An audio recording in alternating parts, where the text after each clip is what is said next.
అందరికీ వందనాలు. తెలిసి తెలియక తప్పుగా మాట్లాడితే క్షమించండి.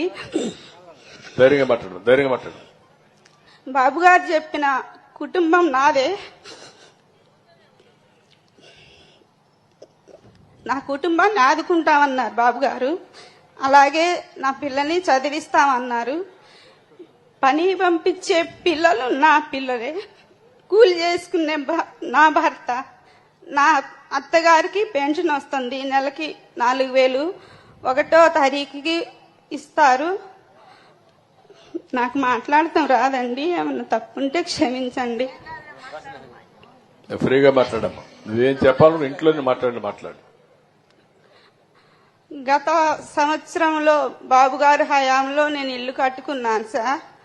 అప్పుడు 2 బిల్లులు వచ్చేసాయి, మిగతాయి రాలేదు.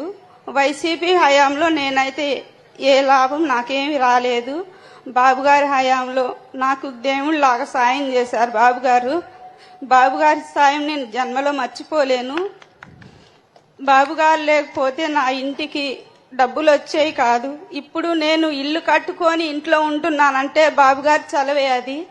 బాబు గారి వల్లే నేను ఇల్లు కట్టుకున్నాను. ఇవాళ నా ఇంట్లో ఉంటున్నానంటే బాబు గారు చలవే సార్ అది.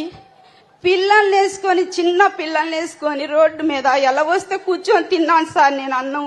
ఒకప్పుడు నాకు ఉండటానికి ఇల్లు కూడా లేదు. నన్ను ఎంతో మంది ఎన్నోసార్లు హేళన చేశారు. కానీ ఇవాళ నేను ఇంట్లో ఉండి పావలా సంపాదించుకొని నా కాళ్ళ మీద నేను బతుకుతున్నాను సార్. నా పిల్లలకి చదివిస్తామని చెప్పారు బాబు గారు. బాబు గారు ఎప్పటికైనా సరే మీరే మాకు సీఎంగా కావాలి సార్. నన్ను ఏమన్నా తప్పు ఉంటే నన్ను క్షమించండి సార్. ఇంత వరదలు వచ్చి వానలు వచ్చినా కూడా మీరు చేసి వాళ్ళకి భోజనాలు కానీ ఏదైనా సారి వాళ్ళకి సాయం చేశారు.